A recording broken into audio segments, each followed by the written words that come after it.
Hey guys, it's Matt. I have a new knife review for you today. This is the Kershaw Skyline, model 1760 from the Kershaw lineup. This is a fairly popular knife in terms of YouTube reviews and bantering back and forth on the internet, especially on the forums, and I think for good reason. This is a very good knife, just to get out of the way. It's good value, it's sleek, it's light, which we'll talk about in just a second. And quite honestly, of all the folding knives that I have and I put in my pocket to go out the door, this is generally the one I pick up. It's generally the one that I want to pick up. A few specs to get out of the way. The steel that it employs is 14 C28N. It's a bit of a difference from what the Kershaw manufacturer used to use, which was 13 C26, a steel that I've never owned personally. But the main difference between the two, at least from what I've read, is that there's a slight addition of nitrogen added to the composition of this steel, and because of that they can add a little bit more chromium.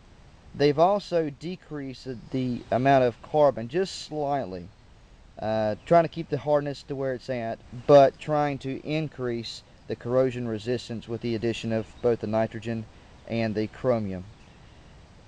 A few people have bickered on the forums as to whether or not it's actually an upgrade, whether it's a better steel. I have no way to really test that. Again, I've never owned the 13 C26, and quite honestly, it's kind of funny just listening reading some of the comments on the forums, people bickering back and forth. But you guys can be the judge for that for yourselves. If you have one of these blades with the new steel on the other one, it'd be interesting to see a video of.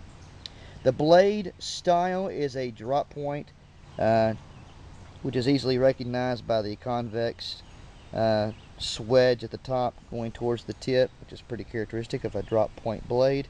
The grind is a hollow grind, which is pretty standard nowadays with the machines that grind out the blades. They're circular grinders, and they tend to leave a hollow grind on. The length of the blade itself is 3 1/8 of an inch, while the overall length is 7 3/8 inches. The thickness, you'll have to forgive me, I'm not quite sure. My vernier caliper has kicked the bucket, and I haven't quite got another one yet, but I wanted to measure the thickness right here on the spine, and also the thickness right here towards the tip. And again, I'll apologize, I don't have a caliper right now, so I'm sure you could probably research it and just look it up real quick. I'm not quite sure. The handle scales are textured G10, and this is, when I say textured, this actually does feel pretty good. My hands are slightly dry right now, so it's just kind of going across there. making a sandpaper kind of noise, but it does feel really good in the hand. It's plenty of traction for your skin, and it just feels really nice when you're gripping into it. The weight claimed by Kershaw is supposed to be 2.3 ounces, and for some people that own this knife, that actually may be true, but when I weighed it myself, it actually weighed out to about 2.495 ounces, I believe. And I also have the weight there in metric and grams. So it's a bit of a difference from what they claim, at least for mine.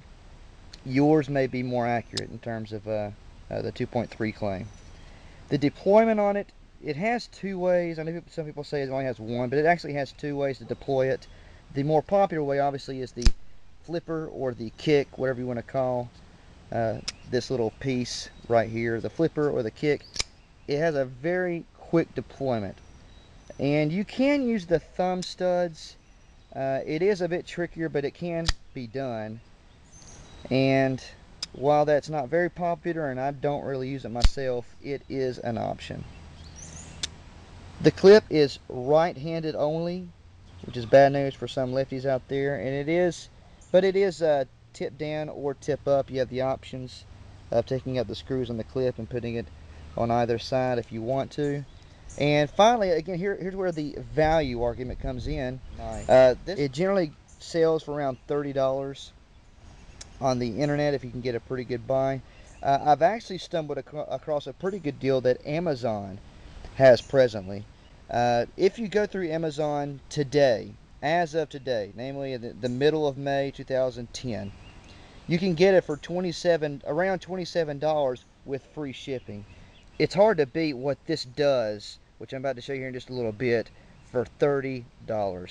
That compared to others out there, it's not the greatest steel I've ever used in terms of edge retention, but one thing I can absolutely say about it is it's easy to sharpen, and it takes a razor edge excellently. Just to show you what it can do in terms of a push cut on paracord, I'll let you see this for yourself.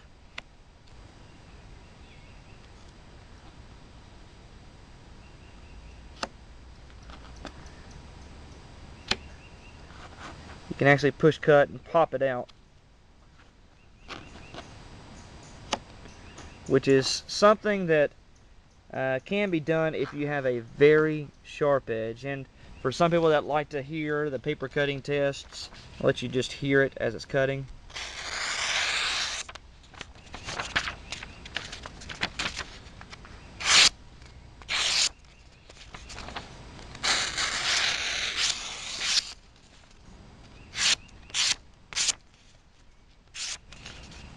For some people, they work at a factory, a warehouse, they're constantly cutting some heavy duty stuff. So what they need to know is their edge going to maintain pretty well throughout the workday.